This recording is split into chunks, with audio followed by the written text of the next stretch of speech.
family ward. Dr. Lindsay speaking. Yes, I see.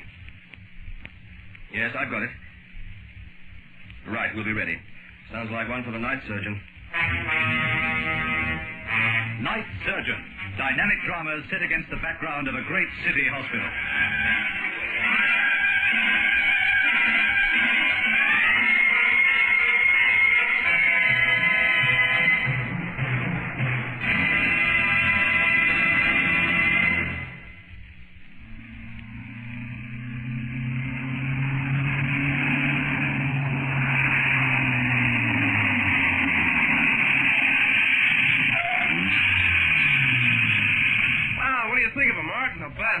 Certainly got plenty of tow, all right.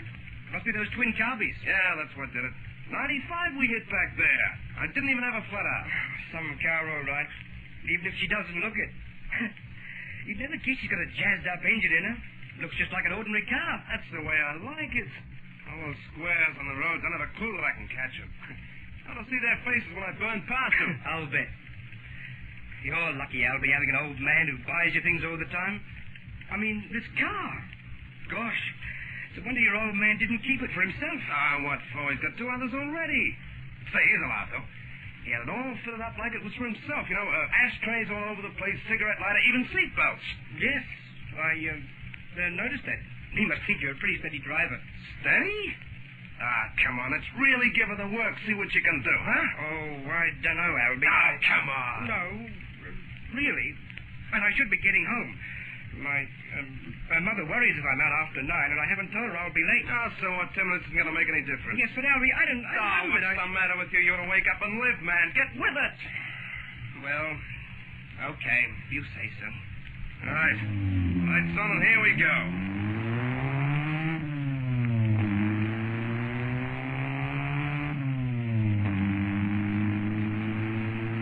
Oh, come on, baby. Get the lead out of your feet. Hey! Watch it! There's a car coming! I know. But you're on the front of the road, Albie. So what? Let's see if he's chicken, huh?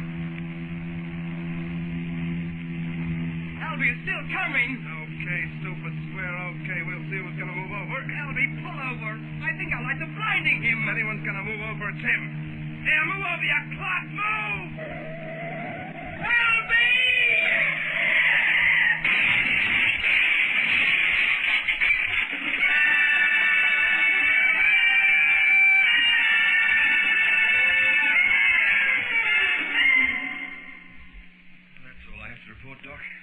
Spectacular arising from my first rounds. Good, but one thing you might do, keep an eye on that young fellow from the car smash, would you? Oh, sure. What's his name again? Hook. Albert Hook. We got his name from the police. They've been in touch with the father. He's on his way, I understand. Right. I think the op was successful. He'll be okay. But let me know how he goes. Will do. Incidentally, his father calls him Albie. He rang me before he left home, just after I came out of the theatre. Might be worth remembering when he comes around. His name, I mean. Well, sure. If he's only a kid, he... Dr. Morgan. Doctor, it's Nurse Parrish. Yes, nurse. I think you'd better take a look at Albert Hook. No, has he come round yet? Yes, he has, and he's inclined to be a bit hysterical.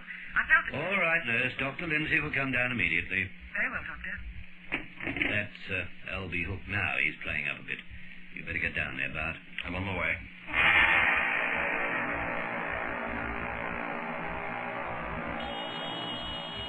Mark. No, Mark, pull over. He's not going to give way. You'll hit him. Pull over, will you? Pull over, Mark. Take it easy, Albert. Over. It's all over. You're safe now. Now, don't worry. Can't drive like that. Trouble, nurse. Talking away as though he's still in the car, Doctor. He seems very upset. Mark. Albie. No. Albie, can you hear me? What? You're in hospital. I'm Dr. Lindsay. You're all right. Hospital? Yes. Close that door, will you, nurse? Yes, Doctor. Car. I told Mark not to do that. Okay. Don't worry about it. It's all over now, and you're all right. Mark? Where's Mark? Never mind about him now. We'll talk about it later. Just lie back and relax. Lie back. Okay. That's better. Nurse? Yes, Doctor. What happened? Did he start this as soon as he came round? Oh, I couldn't say. I had to leave the room for a minute, and when I came back, he was already talking like that. How long were you away? Oh, I said a minute. Perhaps it was 2. No longer. Mm-hmm. I don't like to give him a sedative after the medication he's already had. He seems to be quieter now. Yes. I'll tell you what. We'll see if he stays calm, now that he's come round properly, more or less. If not, I'll have to sedate him. Very well, Doctor. Oh, and don't leave him again. You better stay here until relieved. I'll tell Sister, okay? Right. His father's on the way, I understand. If he wants to see the boy, he can. But only for 5 minutes, no more. Very well. I must say that the father's taken his time, hasn't he? The boy's been here long enough, a couple of hours. Well, the police had to find Mr. Hook. Both the boys... Both? Mm-hmm. Both the boys were unconscious after the smash and couldn't tell them anything. By all accounts, it was quite a prank. I didn't know there was another. Why would you? He's dead.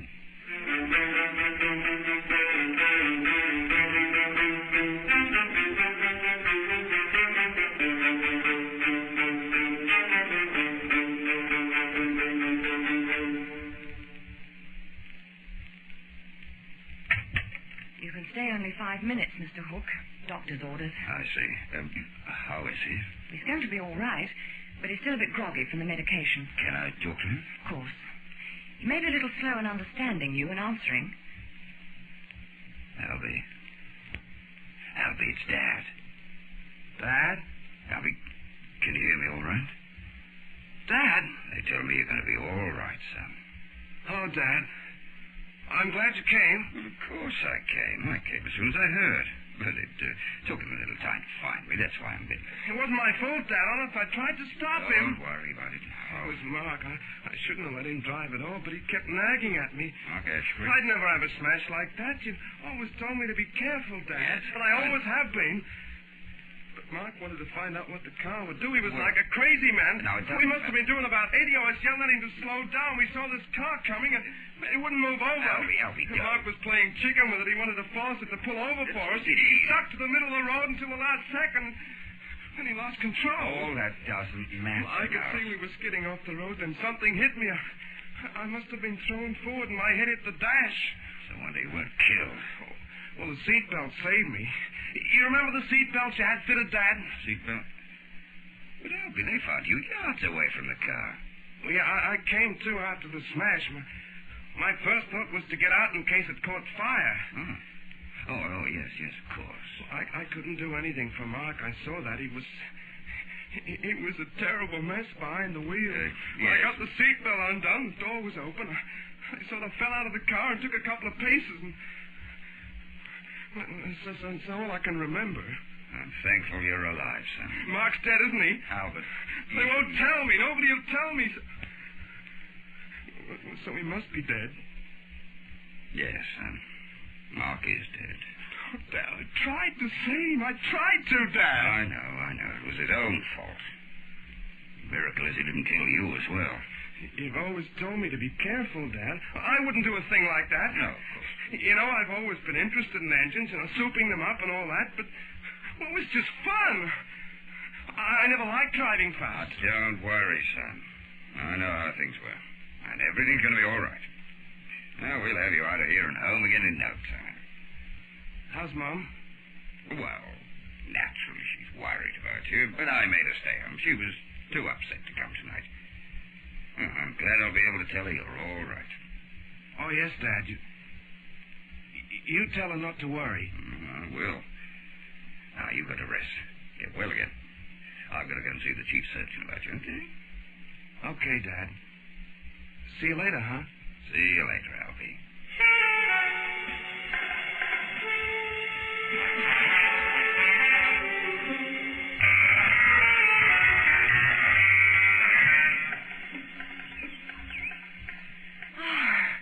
Been waiting long, Bart. I just couldn't get away any earlier. No, think nothing of it. Leap aboard the chariot. Oh, I had to wait till I was relieved. Dr. Morgan still wants somebody to stay with Albie Hook. Oh, he's had a bad shock, that kid. It's a shame. Well, he shouldn't have been rocketing around in that souped-up bomb of his. Oh, it wasn't a bomb. It's a practically new car. Oh? Yes, they've been tinkering with the engine, I believe. Oh, we like to tune up engines. Or whatever it is boys like to do with engines. Must have wanted to get more speed out of it. More mileage. Strange, really. Father says he's always been a careful driver, that he didn't like driving fast. Well, if that's so, then... Well, the other boy was driving when they crashed. Oh, Oh, I see. Oh, he must have been crushed against the steering column. Mm-hmm. It's funny, that. Funny? Yes. Often as not, the steering wheel helps to save the driver in a smash. The seat beside him is called the death seat. So many passengers are killed, you see. They get flung through the windscreen, all sorts of things. Albie said the seatbelt saved him. Seatbelt? He must have been a careful driver to wear a seatbelt. You don't find a lot of kids bothering about seatbelts? Well, you should. If everybody worried about wearing a seatbelt, driving would be a lot safer. Oh, hold on. You don't have to lecture me. I've had belts on this car for ages. But I don't notice you ever using yours. You do now. There. Now you can prang the car any time you like. Thanks. Well, we may as well get going. Hello, there's Doc Morgan. Do you want a lift, Doc? Mm-hmm. Hello there. Miss Parrish. Doctor? Did I hear you offering me a lift, Lord? I didn't notice your car in its usual place. No, it's all right. I left it at the garage. They're bringing it over. By the way, do you know where Elder Avenue is? Elder Avenue? Oh, sure. It's at the north end. Turn down Grover Street. It runs off that. A couple of blocks down, I think. Oh, fine. I'm going out to see Mrs. Ashbury, the mother of the boy who was killed. Oh, yes. It may have been his fault that there was a smash, but she's a widow, and I imagine the offer of a helping hand won't go amiss. Yes. Good idea, Doc.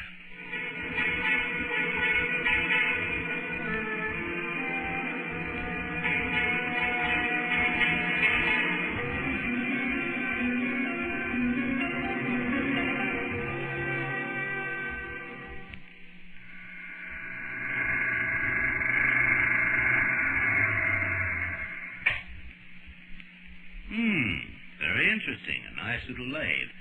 He must have been very keen on metalworking, Mrs. Ashbury. Yes, he was.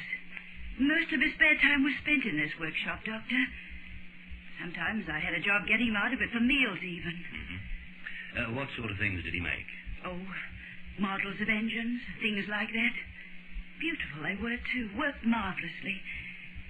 He never made anything that didn't work properly. Well, I must say, he doesn't sound like the kind of lad who... But then it's very difficult to know your children really well, and at his age there's often the urge to let off steam in one way or another. I still can't believe he's gone.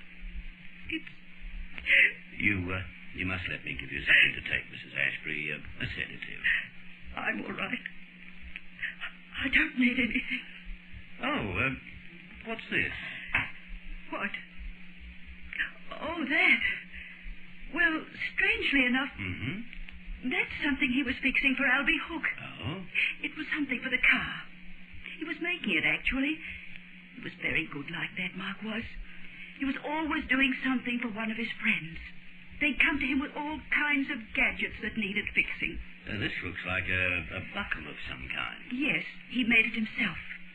It was to replace one in the car. It's for a seatbelt or something, he told me. A seatbelt? Oh, yes, that's what it looks like, certainly. Albie won't be needing it now. No. It was good of you to call and see me, Doctor. Now, you're sure there's nothing I can do? I'll be all right. I have friends, you know. They're doing all they can. All anybody can do. Nobody can bring Mark back to me, can they?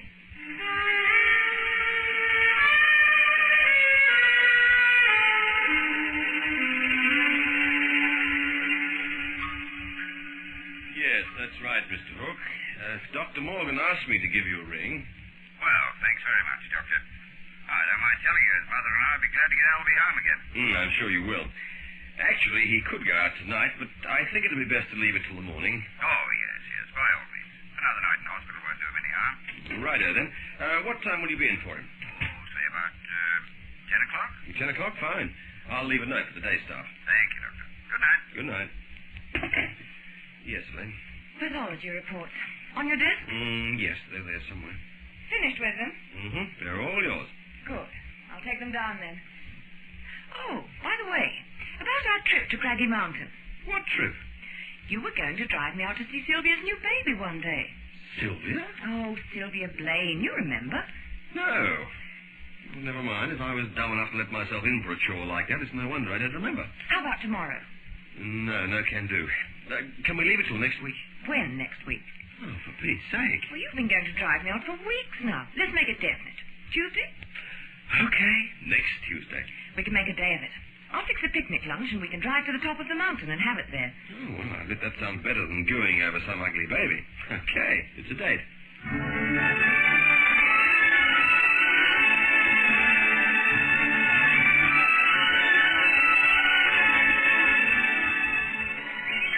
There. That looks like the lot. All set? I am, if you are. Oh, boy, this was some meal you dished up. Keep Oh, up. just a second, Bart. Open the door, will you? Oh, what? You've jammed the end of the seatbelt in it. I can't move the handle inside. Just a second, then. Oh, that's better. Oh, while you're here, show me how this buckle works, will you? When I used it up the last time, it came undone. Oh, it's perfectly simple. Buckles on seatbelts are foolproof. Even idiots can work them easily. Yes? You sound as though you're selling them. Yeah, let's see it. No, I don't sell them, although maybe you have it. I say, What? seatbelt. Now, why didn't I think of that before? Yes, I wonder. What's the matter with you? I don't know. I just had a wild thought.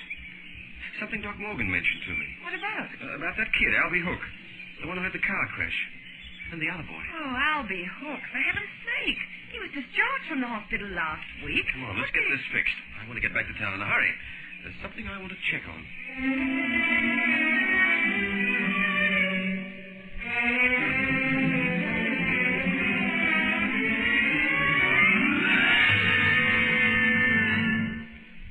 They found it? They did.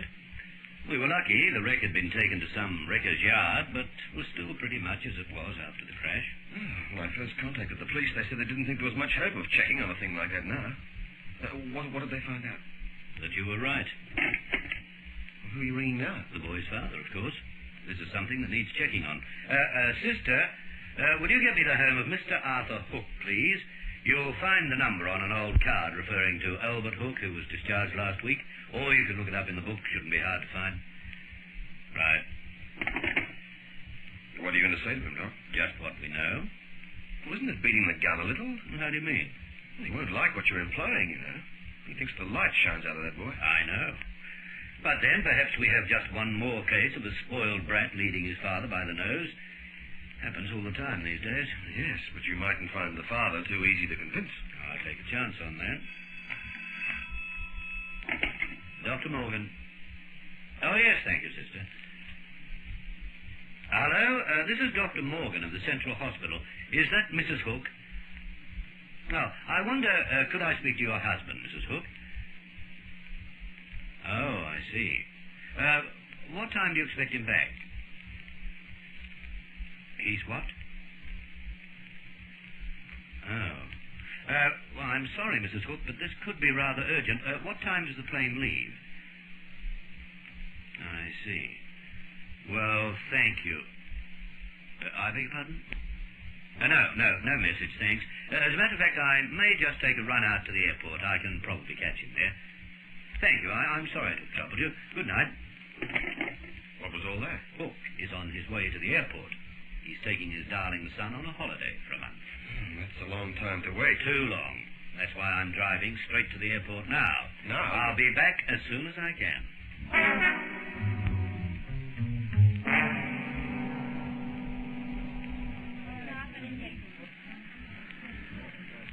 Well, won't be long now. Oh, come and sit down, son. I'll give us a call when it's time to board the plane. No, I'm okay, Dad. It's good to stay on my feet a bit. I'll be sitting a fair while in the plane. You don't want to overdo it, you know.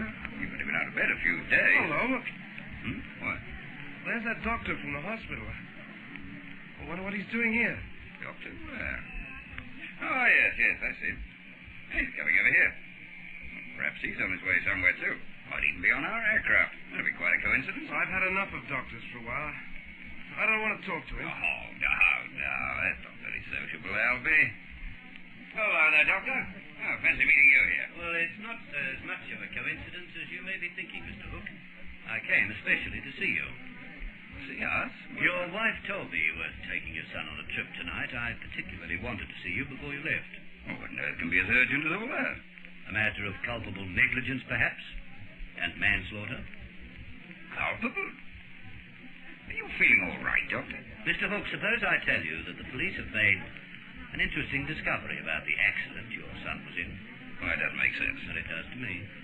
Now, look here, Doctor. I can't think why you come rushing out to the airport like this, but I'm not too pleased about it, I can tell you. I don't want Albie upset. I can understand how you feel. But then you're under the impression that the other boy was driving your son's car that night, aren't you? Certainly I am, because that's how it was. Everybody knows that. Your son doesn't. Do you, Albie? Why? In fact, you know perfectly well that Mark Ashbury wasn't driving the car. Because you were driving. Now, look here, You, Albie. Dr. Morgan, I I'm want to... asking your son a question, Mr. Hook. Let him answer. It's not fair to the lad. You of all people should know that. I said let him answer. Albie? I don't know what you're talking about. Mark was driving the car. Now, there, now, you see? Impossible. He couldn't have received the injuries that killed him if he had been behind the wheel. Eh? Hey, now, wait on. If that's so, how is it that it's mentioned only now? It's weeks since the The accident. fact was overlooked at the time the police surgeon made his report. It was only by chance that a diligent police officer going over the report noticed something which raised the matter again. But that's incredible. Now, you listen. Your son was driving, and he was the cause of the crash. After the crash, he had a moment of consciousness. And because he has a cunning, egocentric brain, he saw at once that he would be blamed. And he managed to summon the strength to move Mark Ashbury's dead body into the driving seat before he himself staggered away from the car. That's not true. It's a pack of lies. Albie, tell him he's a liar. Go on, son, tell him. You're not all those things he said. You're a good boy. You've always been a good boy. Why, you wouldn't do anything to make me and your mother ashamed. I know that. Ever since you were a toddler, you were a son we could be proud of. Shut up, Dad, will you? What? Can't you ever talk about anything except how good I was when I was a kid? Look, it makes me sick. Albie, what are you saying? I think he's trying to say that I'm telling the truth, Mr. Hook. No. No, that isn't true. No, of course it's true. He knows that. Look, what's the matter with you? I'm sick of the whole thing. Yes, I was driving the car. Yes, I framed it. So what? It was my car, wasn't it? You killed that boy. He didn't have to ride with me if he didn't want to. He could have taken... You monster, you little animal.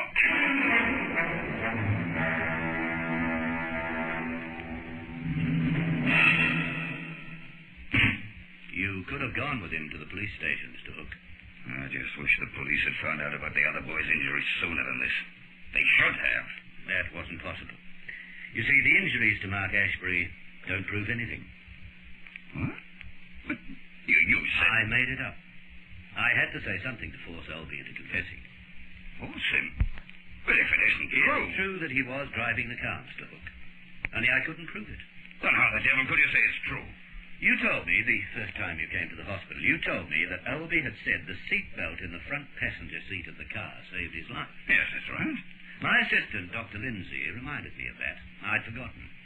You see, I learned that Mark Ashbury had been making a new seatbelt buckle for your son's car. We checked with the police, and they told us that the only faulty seatbelt buckle in the car was the one Albie had said saved his life. That means he couldn't have used the belt. He was lying to me. Yes. And I asked myself why he would lie about that if he'd told the truth about everything else. And to me, the only answer was that he had good reason to lie, because he was responsible for the death of Mark Ashbury. A casualty ward is like a great theatre, but the players are drawn from real life, and not every story has a happy ending. So much depends on the night surgeon.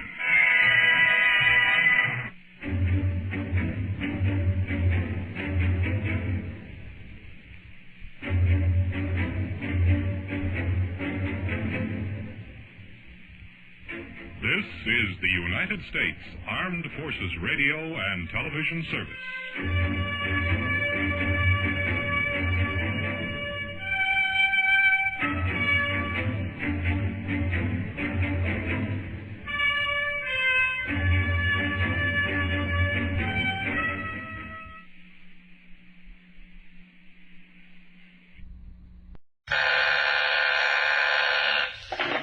Casualty ward, Dr. Lindsay speaking. Yes, I see. Yes, I've got it. Right, we'll be ready. Sounds like one for the night surgeon. Night Surgeon. Dynamic dramas set against the background of a great city hospital.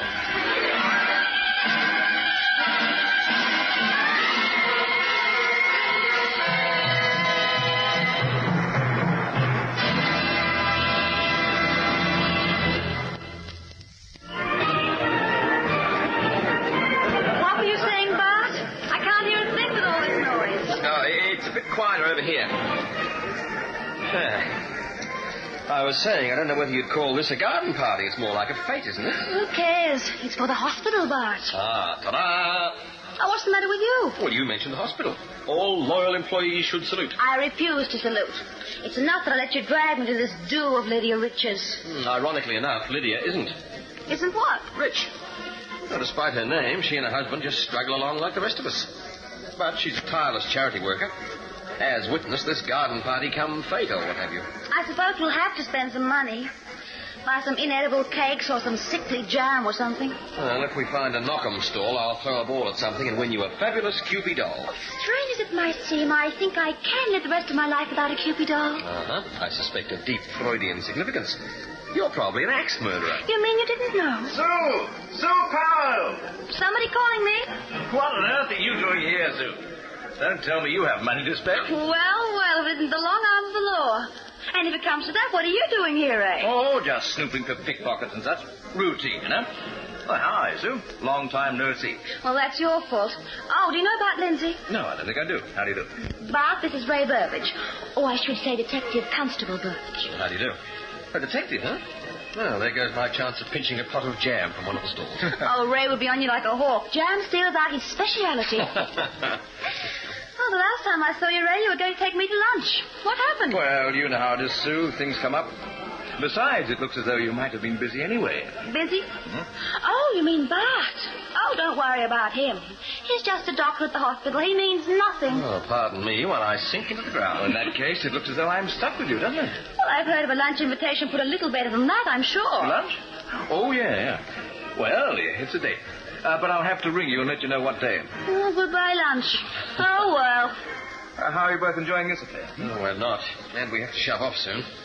Well, we only came because we felt we should show the flag, this being a hospital fund thing. Well, it should raise a few hundred, I'd say. People are throwing money around, all right. Oh, no, there's the husband. I didn't expect him to show up. What husband? Lydia Richards, Stuart Rich. You see? The sad-looking coot over there. Uh-huh. Oh, I wonder what makes him so sad. Oh, he's crazy. I suppose that would make anybody sad to be crazy. Crazy? What do you mean? Well, he's always telling us... Oh, no, I'd better not talk about it. Police business and all that. Oh, now you've made me curious. Oh, that sounds like our cue to go. Come along, Sue. Okay. Nice to have met you, Bart. See you again, I hope.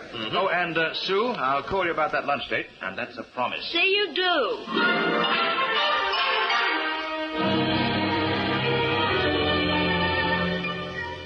Oh, excuse me, nurse. Oh, yes.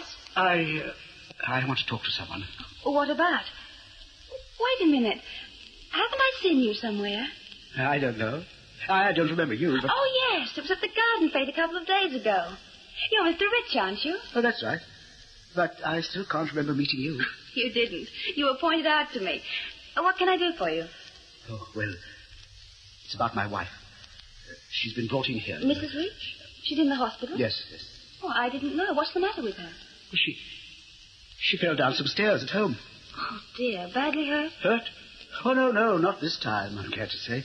They tell me she'll be all right. Oh, that's good. Yes. Well, please don't run away from me. I can't get anybody to stand still long enough to talk to me. I'm not running away. But what's your problem? You're not hurt too, are you? Oh, not exactly. Not physically, that is. I don't understand. I want to talk to one of the doctors. A good one. One of the senior men, you understand? Someone with a good knowledge of psychiatry would be best. Oh, well, there's Dr. Morgan, of course. He's in charge of the night staff, and he's very highly qualified. Oh, splendid. What do you want to see him about? You're not supposed to ask that, are you? I meant, was it about yourself or about your wife? Oh, about me? I think I'm going mad, you know. What? I suppose I shouldn't be talking to you like this, seeing you're only a nurse, but I want you to understand the urgency of the matter. Oh, of course, but... Yes, but I don't mind just for myself. I could be locked up, but, well, that doesn't matter. It's Lydia, you see. I'm afraid for her. Your wife? Why for her? Because I keep hurting her, deliberately. I do things like that accident this evening. I arranged it. What? Yes, on purpose. And if the flight of stairs had been longer, she might have been killed. That's what worries me, the possibility that one day I really shall kill my wife.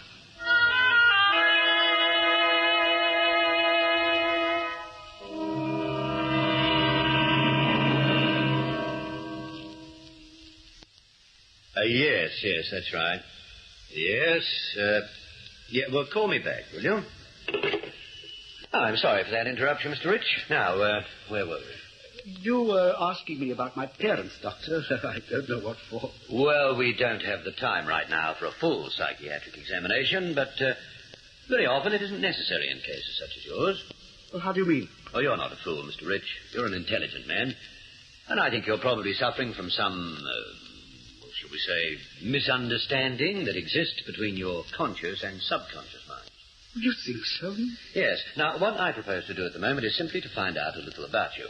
Then, if it appears necessary, I can recommend a good analyst you could consult. Yes, but what have my parents got to do with it? This is a matter that concerns Lydia, me trying to kill her, I mean. Well, in such cases, sometimes the wife takes the place of the parent in the mind of the patient. Now, for instance, if, as a boy, you hated your mother, you could now be unconsciously transferring the hate to your wife. Oh, but that's absurd. I didn't hate my mother at all. No. Oh, she was a wonderful woman and an excellent mother. No boy could have wished for better. I see.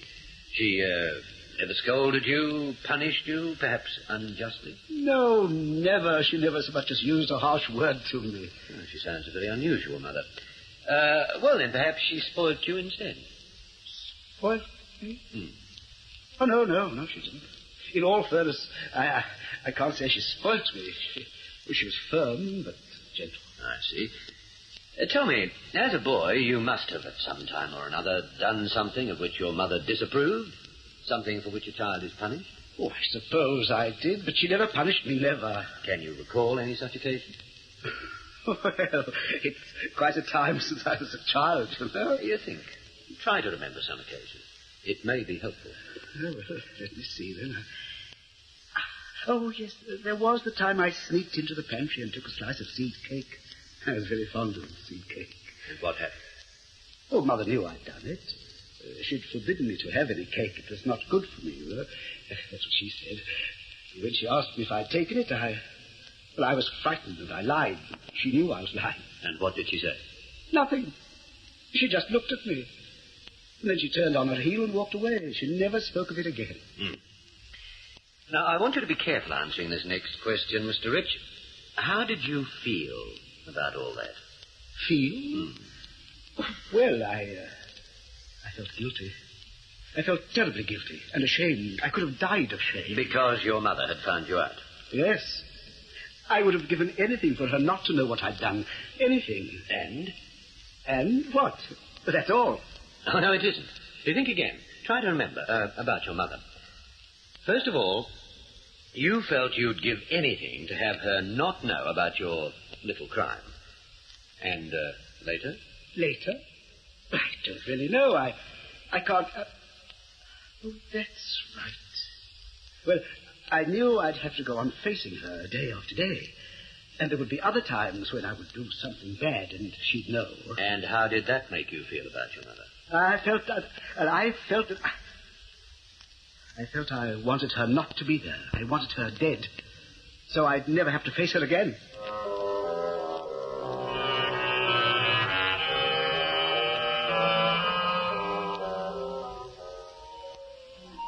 Well, we made it at long last, Sue. I'm still recovering from the shock. I didn't believe you when you said you'd dream. A policeman's word is as good as his bond. I'll keep it in mind. What do you fancy to eat?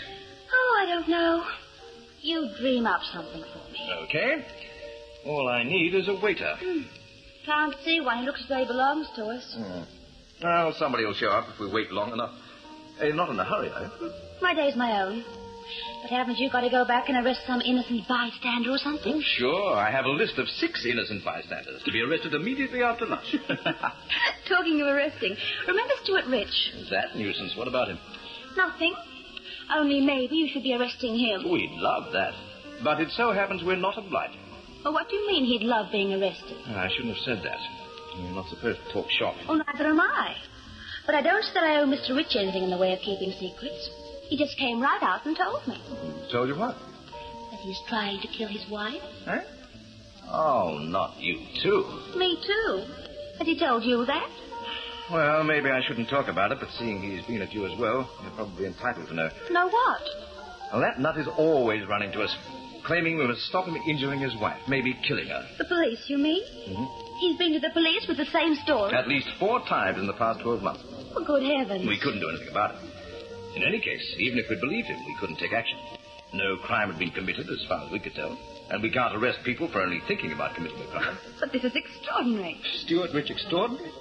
Don't you believe it, Sue? He's just another weirdo who likes to try for the limelight now and then. How can you be sure of that? Look. 4 times when he claimed to have caused accidents, little accidents, to his wife, we investigated.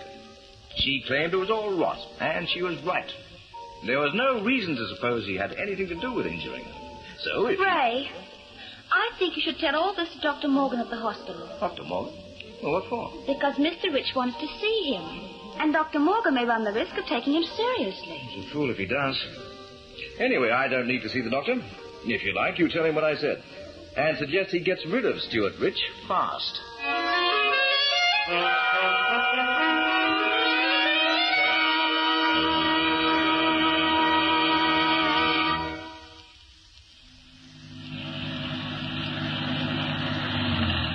Oh, well, here we are, back at the old jute mill once more. Bart, what will I say to Dr. Morgan? Dr. Morgan? About what? Oh, you haven't been listening to a word. Oh, all that stuff you got from Ray, what's his name, the boy in blue. There's no need to make patronizing remarks about Ray Burbage. He's a good policeman, and a very nice chap, too. So who said he wasn't both of those things? I wouldn't mind so much if I thought you were jealous, but you're not. I just like to make rude comments on any man I go out with. Can I help it if you're not choosy? Come on, let's get into the hospital. Bart, wait. What now? Will you have a word with Dr. Morgan about Stuart Rich? Me? Well, why should I do that? He's not my patient. He's Dr. Morgan's patient, isn't he? And what Ray told me may be of some interest. Oh, dear. Well, just what did he tell you? I went over the whole conversation with you in the car. You just didn't listen. Your conversation was well laced with the funny stories the good detective told you over lunch. I don't care much for policemen's funny stories. Well, never mind that. Listen. About Stuart Rich. Ray said he's been going to the police telling them he's trying to injure his wife. Well, that should win him a lot of friends. He said he's afraid he's going to kill her one day. Well, that's even better. And he told me the very same thing. Now, my guess is that Dr. Morgan spoke to him about that. He was with Dr. Morgan for the best part of an hour last night. So? So I think Dr. Morgan should be told what the police know. Okay, get your boyfriend to tell the doc. That's just it. He won't do it. He told me to tell him. And you don't want to do it either. Oh, you'll make a fine pair of responsible citizens. Well, I will see Dr. Morgan if I have to, but you know how he feels about me. He thinks I'm a dope. The doc's a very clever and wise man. Stop making cracks. Will you see Dr. Morgan? Am I right in assuming the police haven't been taking Stuart Rich seriously about all this murder business? That's it. They checked up a couple of times he said he'd hurt his wife, and they found out he'd made it up. So they think he's a kook. Mm-hmm. Well, I guess the doc might like to know about that. Especially if he's treating this character, or planning to send him to a psychiatrist or whatever. Then you'll talk to Dr. Morgan? You see him more than I do, and Stop carrying on. I give in. I'll pass your exciting information along. Leave it to me.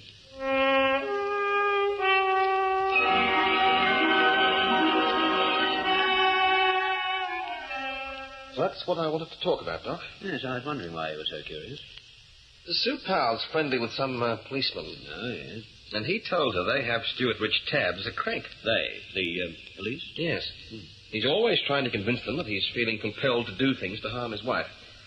But they've checked a few times he's reported this, and they've found she'd suffered ordinary accidents. Nothing to do with Rich, you mean? Yeah, that's right. So the police have placed the fellow in the same category as the cranks who are always confessing to murders for the heck of it. That might change the picture. This information is reliable, do you think? Oh, sure. Why not? Oh, I know you think Sue's a bit of a fathead. Well, she knows that, which is why she asked me to tell you all this. The boyfriend, the detective, well, he struck me as being sensible enough. I don't think he'd invent the story. In that case, it looks as though Rich is simply imagining he's trying to hurt his wife, or kill her. Fantasy. Rather a different sort of case from what I thought at first. Anyway, I thought you ought to hear about the police bit. Oh, yes. Thanks, Bart. I'm glad you mentioned it. When Rich comes in, Dr. Morgan. Detective Constable Burbage here, Doctor. Northside Station. Oh, yes, Constable. There's a car on the way to your hospital with an assault victim. A woman. Been strangled. Yes? The police surgeon is traveling with her. He felt she should get to hospital. He's still alive, but only just. A heart complication, I believe. The surgeon asked me to ring you so you could be ready. We'll be ready. What was your name again? Burbage. Ray Burbage. Detective Constable. Good. And the name of this patient? Lydia Marjorie Rich. Rich. Did you say Rich? What the dickens? That's right. She's Stuart Rich's wife. Stuart Rich's wife? Strangled?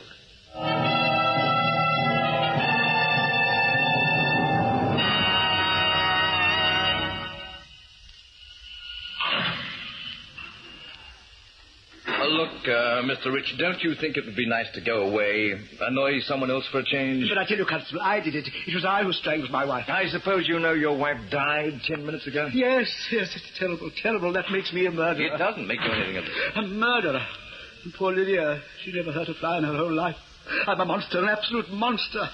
I don't know how I could have done such a thing. Neither do I. Now, please, Mr. Rich, Well, it's all your fault. I warned you about me. I warned you many times. I went to the police station and told you what I'm like. Mr. Rich, you told us a pack of silly stories. We proved that. No. It was the truth. I told you about this compulsion of mine, and you wouldn't believe me. You wouldn't take any action. If you'd locked me up, this would never have happened. Lydia would have been alive. Mr. Rich, if you don't stop annoying me, I'll be locking you up for another reason altogether. Is it or is it not a fact that you are out playing golf today? Well, yes. Playing golf at the time your wife was strangled? No. I left the course, you see, and came home. Nobody saw you do that. We've checked. Other members of the golf club say that you were at the links all afternoon. No. They didn't see me go. And I went back to the links afterwards. You see... Your house was burgled, Mr. Rich. Someone broke in and wrecked the place. And that someone was most likely the man who killed your wife. I was the one. I broke in to make it look like a burglary. Oh, for the love of heaven.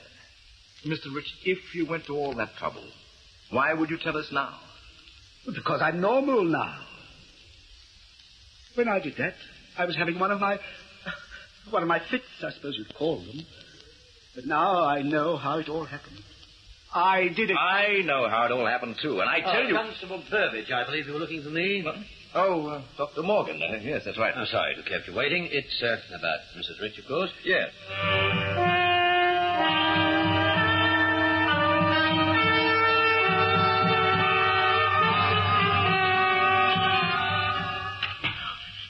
Did you make him see sense, Doctor? Sense? Oh, Constable Burbage, you mean? No, I'm afraid not, Mr. Rich. I'm afraid not. He's not going to arrest me? Well, how can you expect him to do that? After all, the police have you noted down as a man who tells tall stories, you know. Oh, yes, but they're not tall stories. You know that. You know what I'm like. I'm not quite sure I do. What? Mr. Rich, when we talked before, I suggested to you that you might be transferring a subconscious resentment of your mother to your wife. My late wife. Oh, yes. Well, do you remember I suggested that? Yes, I remember it very well. That's why... A further thought has occurred to me. I've been considering your case rather thoroughly since we last conferred. That's very good of you. And it's occurred to me that there is a distinct possibility that you might be suffering from a tendency to fantasy. Fantasy?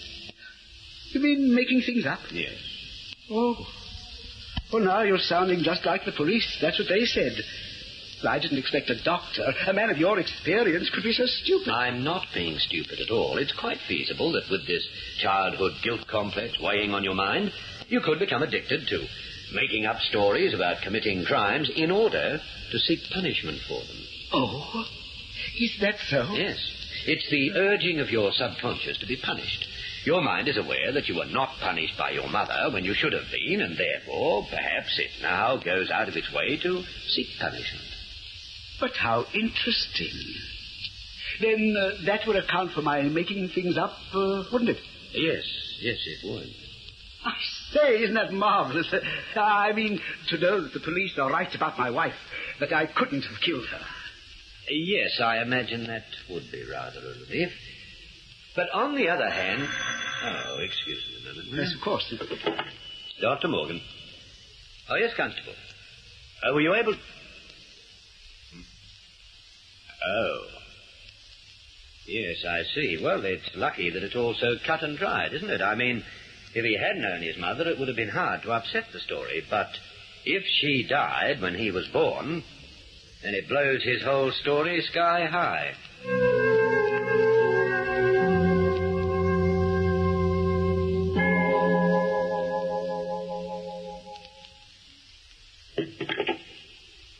Well, Mr. Lee? Well, I suppose that's all, Doctor. All? No, it isn't all. You heard my phone conversation with the constable just now. Constable? I think you rather overplayed your hand, you know. You made too much of this so-called obsession of yours. It began to make me just a little suspicious. I don't know what you're talking about. So I played a hunch and asked Constable Burbage to check up on your parents. He very quickly found out that your mother died when you were born. You had no right to do a thing like that. You had no right to kill your wife, Rich. No right at all. Oh, you were clever, I'll admit. You laid your plans very carefully. You steadily built a reputation for having some obsession about wanting to hurt her. It was true. I told you all about it. Yes, and about the mother you loved so dearly. But you never had a mother, either good or bad. At least, you certainly never knew your mother. Well, yes, I made that up. But the rest, it was all true. I don't think there's any truth in it at all, because if you made up the story about your mother, how could the rest be true? Doctor, you've got to help me. You don't need my kind of help, because you aren't insane, Rich. You aren't even neurotic. You are, in fact, a very cunning and cold-blooded killer. No. Yes. Now, the police are going to start a real check on you now, a very careful check. They'll discover something I'm sure is true, that you have done some painstaking psychological research. You're mad. Mad. Research that enabled you to talk to me as though you were a genuine case needing psychiatric help. You needed to make sure of your alibi. You needed to make sure the police would never believe you guilty of murder, that they would write you off as a crank. Oh, I thought I'd covered everything. I was so careful. Yes, you were. And you might have got away with it, too. But you should never have invented a mother you didn't really know, because she will be the cause of your being punished after all.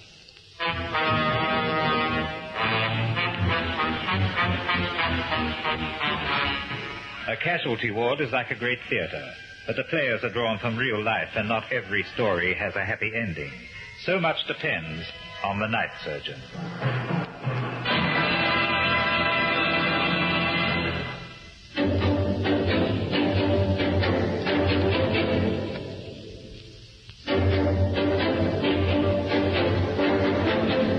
This is the United States Armed Forces Radio and Television Service.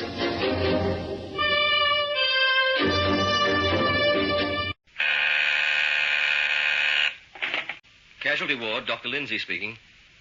Yes, I see. Yes, I've got it. Right, we'll be ready. Sounds like one for the night surgeon. Night Surgeon. Dynamic dramas set against the background of a great city hospital.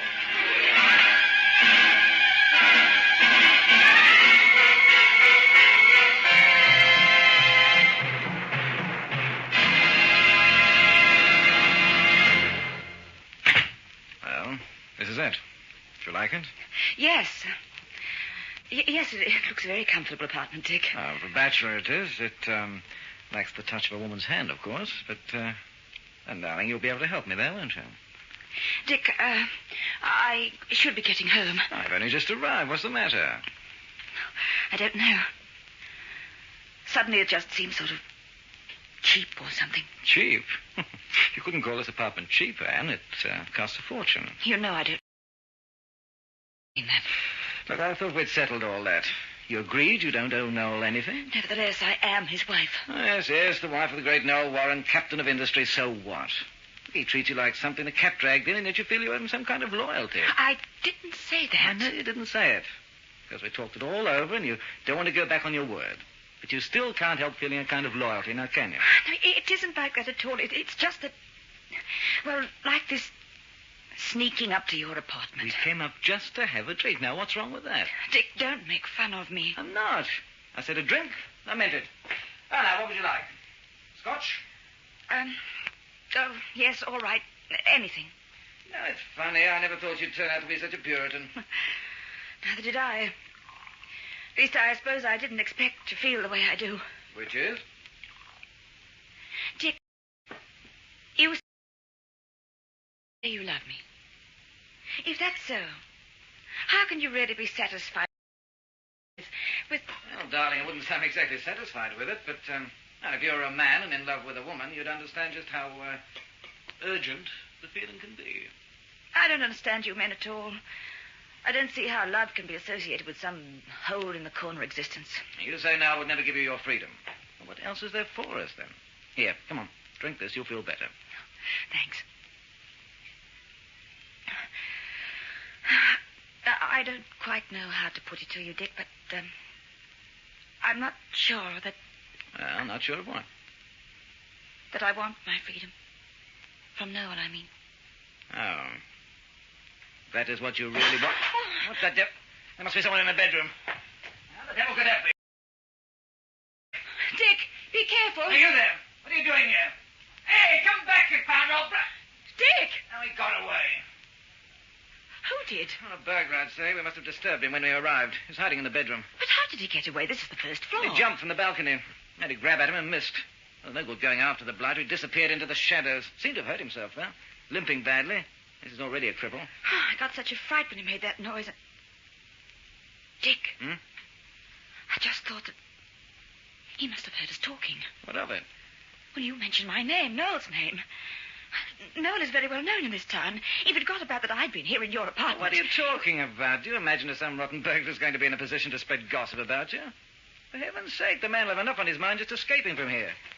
After all, it's not as though it was one of our crowd in that room. Oh, no. I suppose it's all right, but Come on, darling. Get rid of that drink and I'll take you home. It's pretty obvious that you're not in the mood for any more excitement tonight.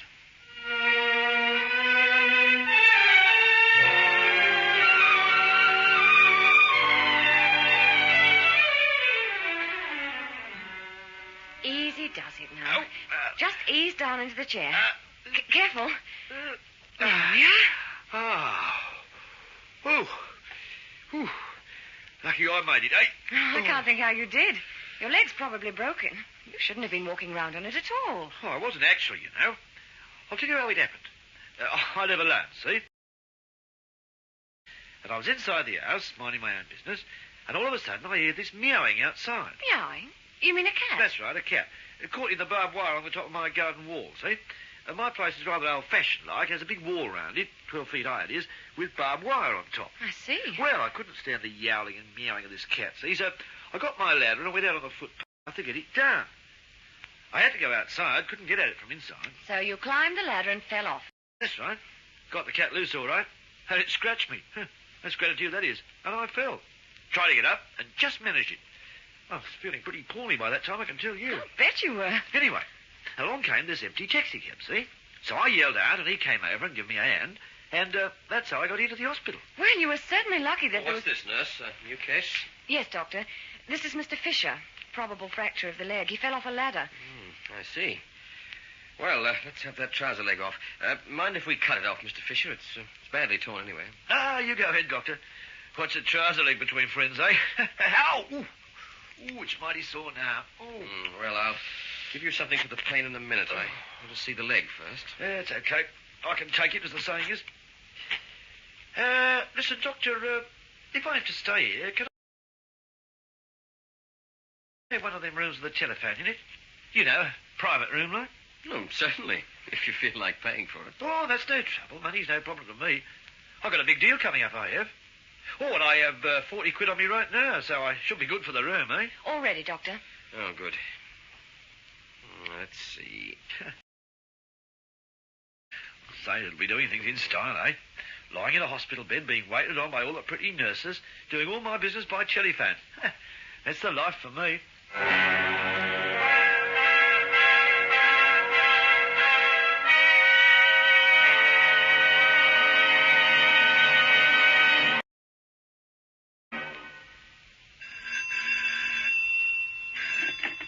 Hello? Is that Mrs. Warren? Mrs. Noel Warren? Speaking. I'm glad I caught you at home this morning, Mrs. Warren. Who is this? Well, it's a friend, eh? A friend who'd like to do you a good turn. Look, if you won't tell me who you are, I'm afraid I shall have to hang up. Oh, don't do that, Mrs. Warren. If you do, I'll have to ring your husband up at his office. Now, you wouldn't want me to do that, would you? What are you talking about? About you and a gentleman named, Dick Sterling. What? You know, I broke my leg jumping off that balcony last night. Very awkward. And I made it worse by trying to walk on it. I'll be in hospital for several days, they tell me. Very awkward indeed. You're the man who... We won't discuss it over the telephone, if you don't mind, Mrs. Warren. Private business, as you might say. Very expensive business. Should be worth every bit of, 5,000 quid, I should say, wouldn't you? I don't understand. Oh, yes, you do. Now, you may think I'm a bit of a talker the way I'm going on over the telephone, but I can tell you I know how to shut up when it's worth my while. I mean, there are some chaps who'd be ringing your husband right away. No, don't do that. Oh, I'm glad you're hearing me loud and clear, as the saying is, Mrs. Warren. We understand each other. Look, if you will promise... Now, don't get in a panic. I'll tell you what to do. You come and see me at the hospital. But I'll be busy all day. Oh, tonight then. You do have quite a bit of spare time at night, don't you, Mrs. Warren? You come and see me tonight. Central Hospital. Fisher's the name. Oh, and don't come empty-handed, will you? But I don't know that I'll be able to raise it. You just do like I say, Mrs. Warren, and everything will be all right, see? Tonight, then. We'll have a nice long chat. In private.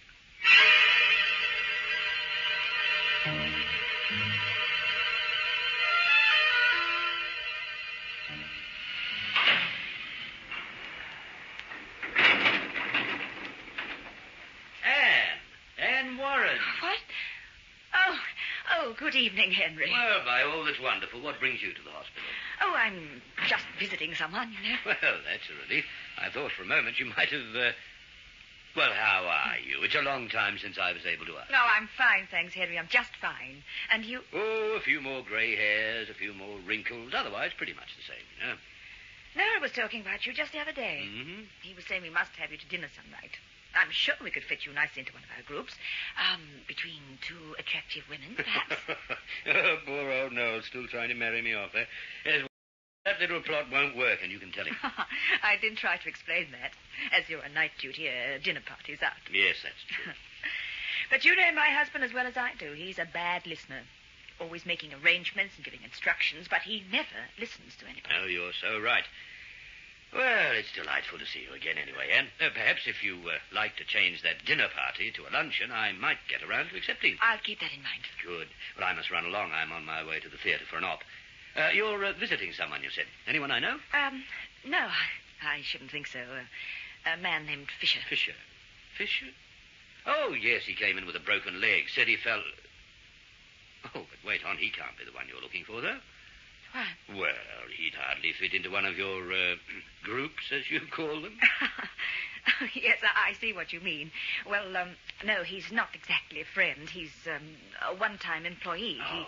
He used to be my mother's gardener before I was married. He was with us for years. He retired, but he's kept in touch since then. Well, lucky man. Lucky? Well, to retire so young, he wouldn't be more than 45. Well, I mean, he retired from gardening. I believe he has a small business or something. He was very good to Mother, so when I heard he was in hospital... Well, bad news travels fast, it seems. I must leave you, Anne. Excuse me for dashing off. Let me know about the luncheon. Yes, I will, Henry.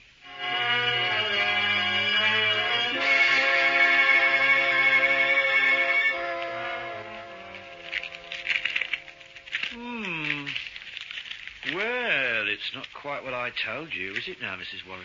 2,000 is all I could lay my hands on at such short notice. As it is, I'll have to make up some story for my husband, and it's not going to be easy. Well, that's your problem, isn't it? Fisher, you've got to be reasonable. Mr. Fisher, if you don't mind, seeing as we're business partners, so to speak. I will get the rest of the money, but you've got to give me time. I suppose you weren't silly enough to talk to the police, eh? The police? Of course not. Very sensible. I mean, you wouldn't want to go getting smart, perhaps reporting me as a burglar who broke into Mr. Sterling's apartment, because then I'd just have to tell everybody what I heard there, wouldn't I? You mustn't do that. Well, I don't want to, of course, but I hope I'm not going to have trouble with you, Mrs. Warren. Tears and arguments and all that. That'd be very irritating, that would. I have told you. You see, I'm giving up a good career making this little arrangement with you. I was pretty good at my work, you know, even if I do say so I shouldn't. I took a long time spying out the lie of the land at Mr. Sterling's place before I did the job. Well, you can't say you were very clever there. You nearly got caught. Ah, but that was because he broke his habit. He came home earlier than usual. That's because you were with him. And he thought it might be nicer to, well, we won't go into that. Ah, well, cherchez la famille, as the French say. Women, they're trouble. You won't have any trouble with me. As long as you keep your word and say nothing about my being in that apartment. Oh, I'm sure of that, Mrs. In fact, I'm counting on it. It'll be nice to have a steady income for my old age.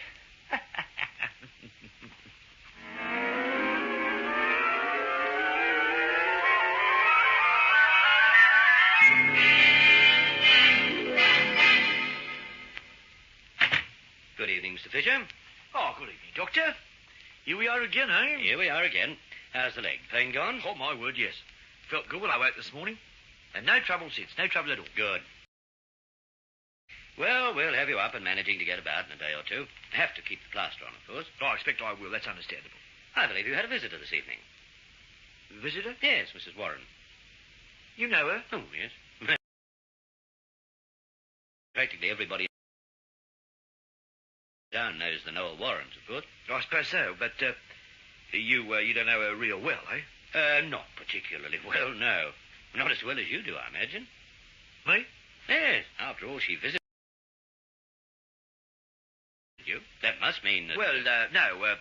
Matter of fact, I met her only last night, you know. Last night? When I broke my leg. She was driving past in her car, and she stopped to see if I needed help. Oh, is that so? Yes, but everything was all right because I just hailed this taxi cab and the driver helped me, see? And just because of having seen the accident, Mrs. Warren came here to visit you? That's right. Charming lady, I must say. Very nice of her to drop in. Said she'd come again, too. Well, that was certainly very nice of her, as you say. You're a lucky man, Mr. Fisher. Lucky? Well, to have so charming a lady take an interest in you. Oh, that. Oh, my word, you're right there, Doctor. Must be my fatal charm, as the saying is, eh?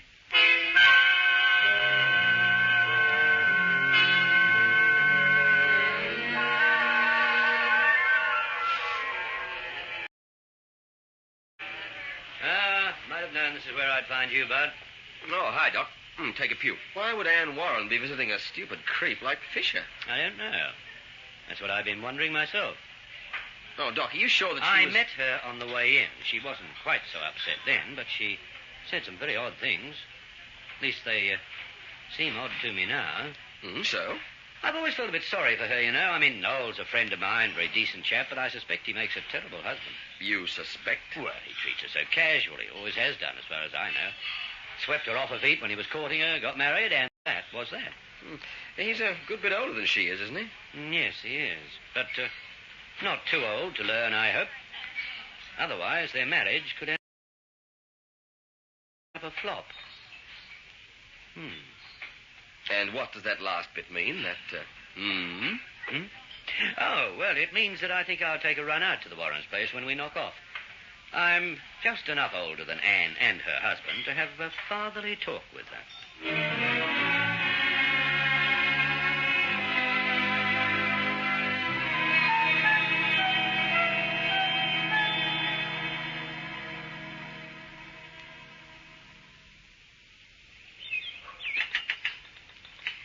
There we are, Henry. Made with my own fair hands, just for you. I'm sure it'll be the best coffee I ever tasted. Black or white? No, on a lovely day like this, I'm going to ask for cream. I think I see cream. Don't I? You do. Cream it is, then. And to what, said she demurely, do I owe the pleasure of this visit?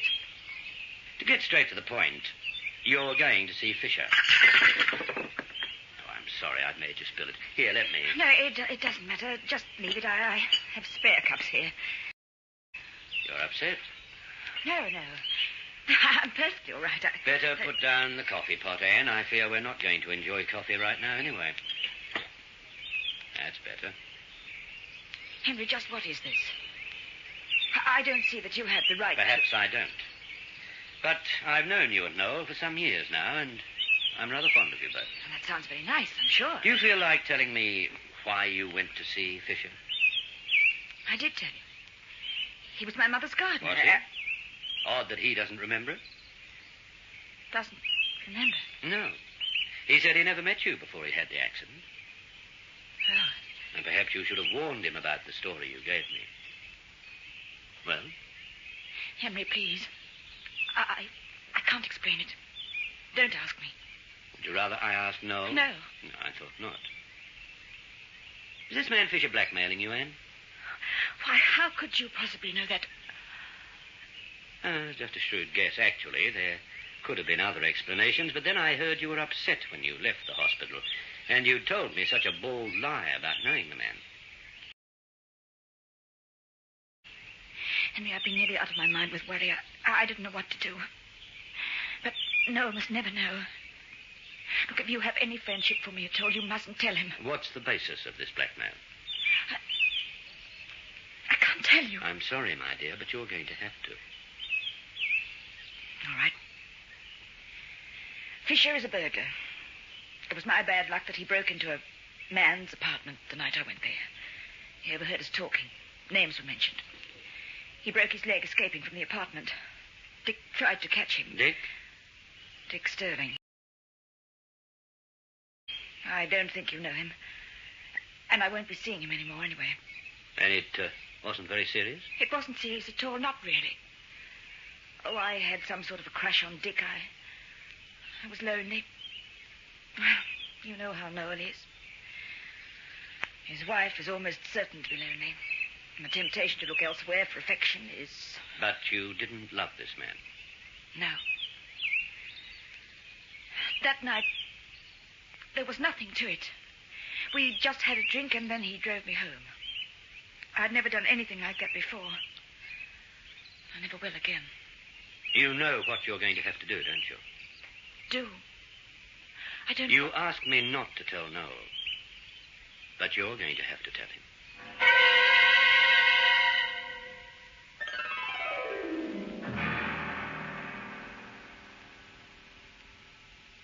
That's the whole story, Noel. Exactly the way it happened. I see. Yes, it's quite a story. You're sure you didn't make it up? Make it up? As if any woman would make up such a thing. I just wondered. Anyway, now you know. I expect you'll want a divorce. Do you? Why do you expect that? Why? Well, I mean, what do you... You've been careful to point out that this escapade was quite innocent. You said you're not in love with this, what's his name again? Dick Sterling. Oh, yes. I don't know him, do I? No. Anyway, you say you're not in love with him and that you never were. You went to his apartment for drinks, you had a drink and came home. That's right. Well, it's hardly grounds for divorce there, my dear. Not if you believe me. No. Then why shouldn't I believe you? I don't know. I just thought that, well, most husbands would suspect that there was more to it than that. I'm not most husbands. Mind you, I don't mind saying that I find this blackmail story a bit much. It's true. Every word of it. This man, Fisher, he's in the hospital right now. Yes, you told me. He was there. He heard us talking. Your name was mentioned. Well, as I say, I believe you, Anne. After all, I don't think you're in the habit of lying to me. I'm glad you decided to tell me instead of paying this fellow off. You're glad? Yes. Well, it wouldn't do to have some disgusting creature like him bleeding us white over a silly thing like this, would it? But, Noel, I don't understand. You're not even angry. I thought that You thought I'd run screaming up the wall and call you all kinds of names, eh? Well, it seemed to be the kind of thing that... Oh, I'm sorry, Noel. I didn't mean to insult you, but... You're not exactly the most tolerant of men about certain things. No, I'm not. But then you've been honest with me about this whole thing, which must have taken some doing. Then, of course, I have to consider how much of it is really my own fault. Your fault? Yes. Look, Anne, what say we forget all this nonsense and make a clean start, eh? We could even try a second honeymoon. I've heard it works wonders in cases like this.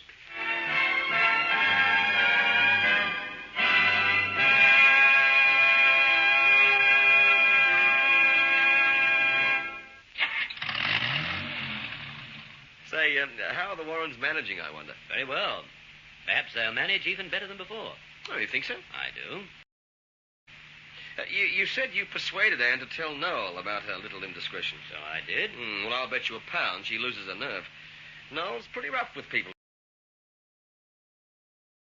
Cross him up. She has already told him the whole story. Well, she has? And Noel took it like a lamb.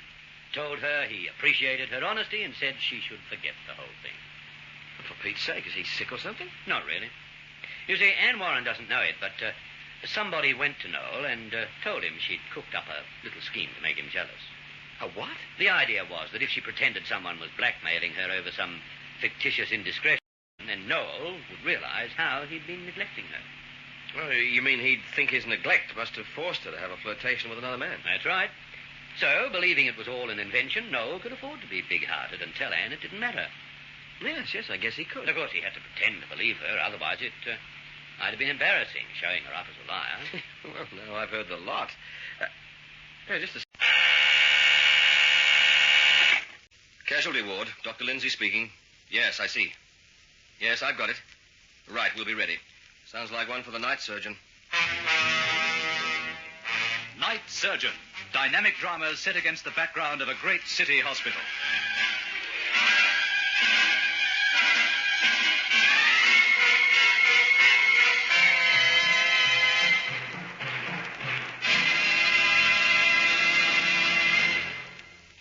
Bart!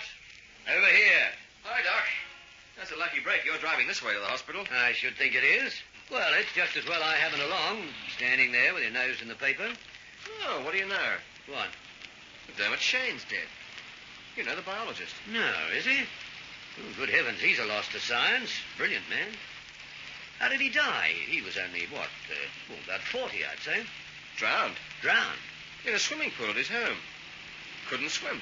Couldn't swim, and he owned a swimming pool. Oh, he probably had it for entertaining. He moved a lot in society circles, apparently. Oh, I don't know. Makes a man feel really old, Bart. What?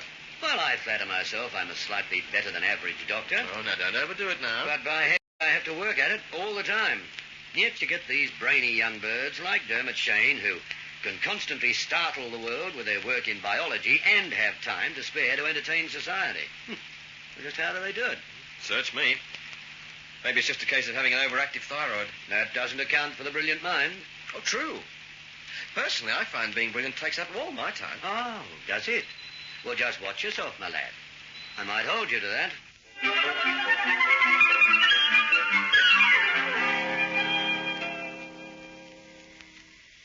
All right, Dr. Brilliant. What would you do about those lesions? It's your operation, Doctor. I wouldn't dream of interfering. You're a wonderful help.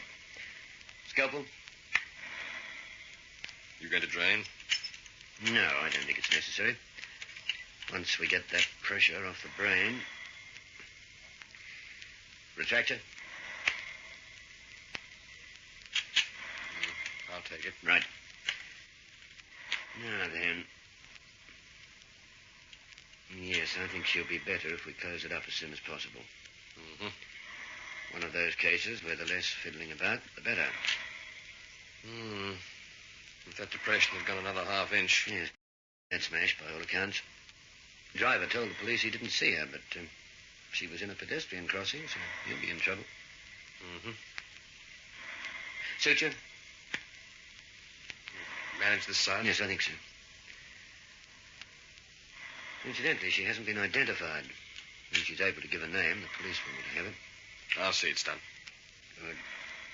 Good. Swab here, nurse. In a few days, with any luck, she'll be well on the mend.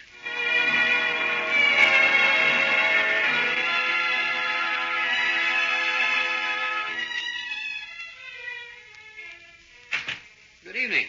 How's the patient feeling? Not too bad, thank you, Doctor. Good. Everything all right, nurse? Yes, Doctor. Has Dr. Lindsay made his examination yet? Yes, Doctor, about a quarter of an hour ago. Uh-huh. Well, you ought to be congratulated, miss. You're making a good recovery. Good recovery, Doctor. And I can't even tell you by what name you should call me. We do have a small problem there. Small? I wouldn't call it small. It's dreadful. Well, you should feel thankful you're in one piece. That was a nasty accident. You could have been killed. I might as well have been. Oh, no. That's no attitude to take. Physically, you're in good shape. In no time at all, your head will be completely healed. There's not much use for a head if you don't know who it belongs to, is there? Now, you mustn't be impatient. These things take time. It's all very well for you to say things like that, the bedside manner and so on, but you don't know what it feels like. I've seen many cases like yours, and I don't know who I am or where I belong or anything. My mind's a blank. I can't remember anything before I woke up in this bed. It's dreadful. Well, your brain had some pretty rough treatment in that accident. You must expect it to make some protest. And you must give it time to recover. When it does, you'll get your memory back. How long, Doctor? How long? I don't know, nor does anybody else. The only thing I feel quite sure about is that you will recover your memory in time. It's funny. Sometimes lying here, I find myself hoping I never recover it. Why do you say that? I say it because I have no idea what sort of person I am, and I get frightened. I could be anyone, anything. Suppose I recover my memory and learn that I'm something dreadful, like for instance, a murderess. Well...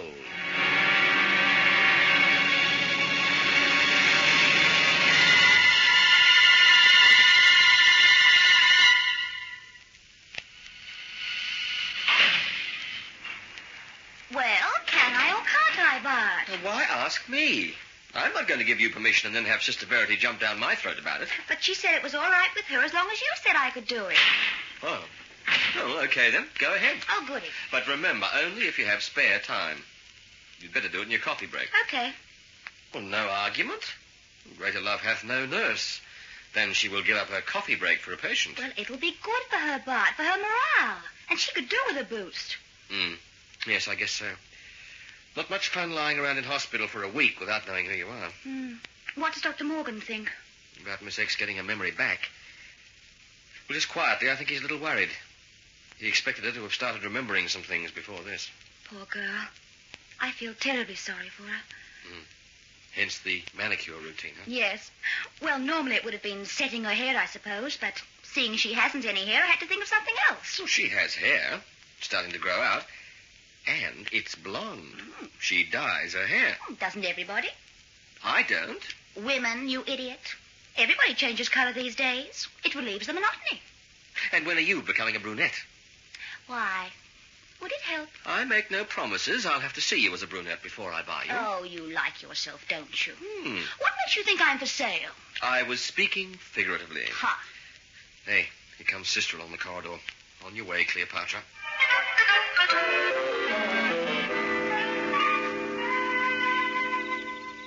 And that's about all I can say at the moment, Doctor. Well, unfortunately, Sergeant, negative answers aren't what we need in a case like this. No, well, we'll just have to see what we can do with the out-of-town notices of missing persons. It'll take time, unless we're lucky. Let's hope we are. I'm rather concerned over this case, Sergeant. I've had similar ones before, but usually you police come up with the answer pretty quickly. That's because the patient turns out to be a local resident, Doctor. Somebody has an accident and somebody else reports them missing. Doesn't take long to put two and two together then. But your patient must be from out of town. Apparently. But what puzzles me is the lack of identification in her clothing and personal effects. It's almost as though she tried to make herself unidentifiable. Oh, I wouldn't say that. She just happened to be wearing clothes you could buy at stores all over the country. No name tags, but then the average person doesn't bother with names on his clothes. Unless they go to a laundry, of course. Yes, but a handbag. I mean, you'd think there'd be a driving license, checkbook, something. Perhaps she doesn't drive a car. Now, as for a checkbook or bank passbook even, not everybody carries things like that. People have charge accounts. Oh, no, nothing very unusual about this case, Doctor. Just unlucky that she can't be identified as one of the local missing persons. But we'll track her down, never you fear. And I hope so. You'll let me know if you come up with anything. I certainly will. It could be important to her mental well-being, you know. Not doing her any good lying in bed day after day, wondering who she is.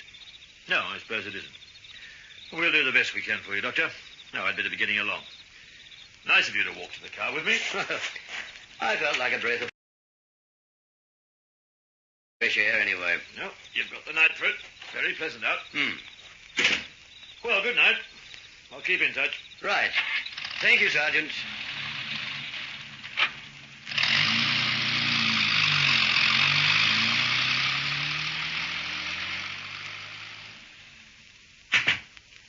Well, what have we going on here? Is this a beauty parlor? It rather looks like it, doesn't it, Doctor? Maybe we should run a little sideline. Might be profitable. How's your manicurist? Is she doing a good job? She's very good. Nice touch. You see, Doctor? I'm not really appreciated around here. I'll make a note of it. Well, you've finished already? I'm disappointed. I wanted to watch the process. Figuring to learn something new, Doctor? In case people stop getting ill, you'd like to take up manicuring, perhaps? As you see, nurses have very little respect for their betters. Oh, I can't believe that. Nurse Powell was telling me what a good doctor you are. Please, let's not talk about that. There'll be no living with him. Well, what are you doing now, nurse? I thought you said you were finished. You said I was finished. I didn't. I'm going to put the polish on now.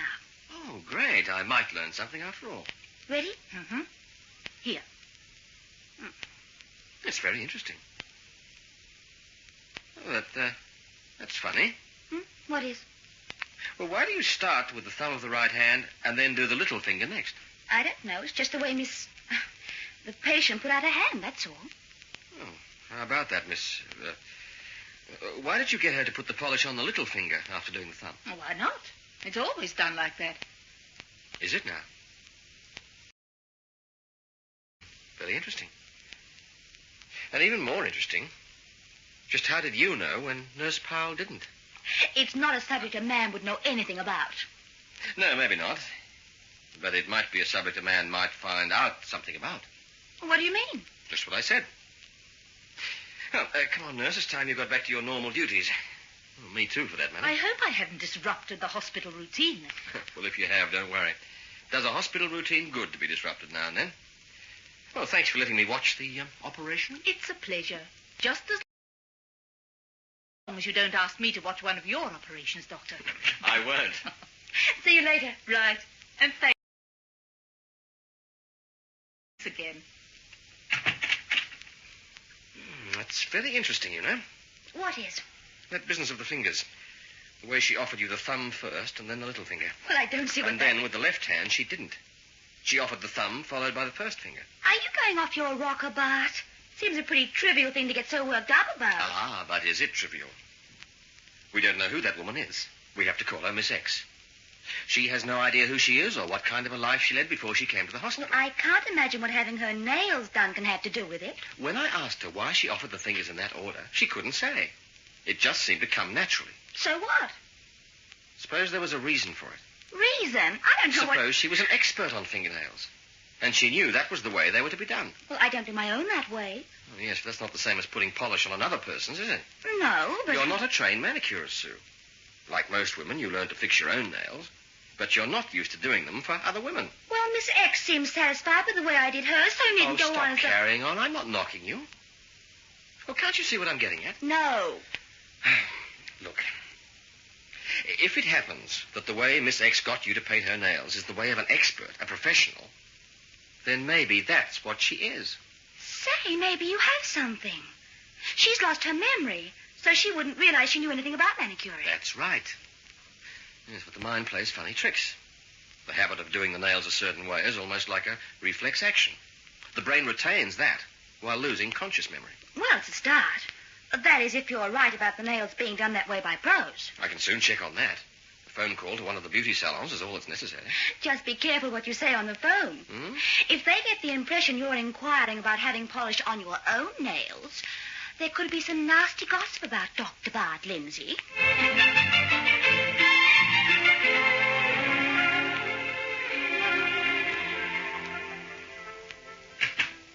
What's that silly grin for, Bart? Well, remember what you said about my being brilliant? That unpleasant crack you made? Oh, heavens. What now? You're going to eat your words. I'm certainly brilliant at something. Your modesty is most becoming. Now, what incredible feat of medicine have you performed now? Not medicine. A sort of Sherlock Holmes act. Sherlock Holmes? Mm-hmm. I have solved the problem of Miss X. Oh? She's a professional manicurist. Her name is Josephine Harrow. Great Scott. And how did you find that out? Elementary, my dear Watson. Nurse Powell was painting the patient's fingernails. Painting her fingernails? What for? Huh? Well, it was just a little kindness. Well, Doc, you know how it helps the morale of women patients to have their hair set. Well, since the op on her head, Miss X hasn't enough hair to set. So she asked for a manicure. The usual thing is to send for a professional manicurist. Now, what the devil has Nurse Powell got to do with it? Oh, now don't start a riot, Doc. Sue offered to do it for the patient.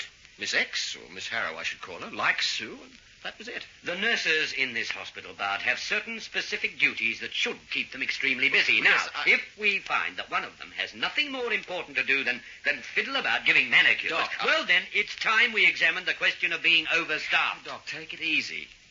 Sue got my permission and Sister Verity's. No? She did this little favor in her own time, during her coffee break.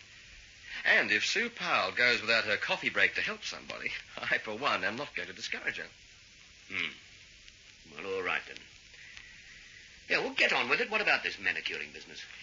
I noticed that the patient offered her nails for painting in a certain way. She couldn't explain why she did it just like that. So it occurred to me that it might be the way professionals are trained to work. Uh-huh. And? Well, I rang up one of the big beauty salons and spoke to one of the manicurists. She confirmed what I thought. Which convinced you Miss X is a professional manicurist. That's right. And what about the name? The name? Well, you told me her name is Josephine something. How did you get hold of that? Oh, yes, well, I rang all the beauty salons in town to see if one of their staff, a manicurist, was not at work. Tell me, is the hospital paying for all these calls? Oh, dear, what's making you so sour? Well, I just don't see what... It happens that I struck oil. There is a girl missing from one of the salons, a Miss Josephine Harrow. And from the description, it could easily be Miss X. Which you're convinced it is? Well, I am. Because thinking Miss Harrow might be home sick, I checked at her home address. She's disappeared. Disappeared? That's ridiculous. You mean she's disappeared and her family haven't reported her missing with the police? Well, she doesn't live with her family. It's just a lodging house where she has a room. Her rent's paid in advance, but she hasn't been there for some time. I see. In fact, the last time she was seen was the day before Miss X was knocked down by the car. And nobody wonders where she is? Her employers, this beauty place, they haven't tried to find out where she's gone? Well, they're pretty casual about such things. They say girls come and go all the time. And some of them even take other jobs without bothering to give notice or anything. I see. Well, you seem to have made a pretty thorough job of your little investigation, Bart. Brilliant, huh? Oh, I wouldn't go so far as to say that. Well, I'm just on my way to Miss X, Miss Harrow, to give her the good news. Oh, and some other girl from the salon who knows her is coming to see her tomorrow. She'll be able to identify her for sure. Now, wait a minute, Bart. Just a second. Dr. Morgan. Oh, yes, Sergeant. Well, I'll see you later, Doc. I'll go and see Miss Harrow. Yes, I read about it, but I didn't know... Bart, what? Oh, confound the boy. Oh, no, Sergeant. I'm sorry. I was talking to somebody else. You were saying?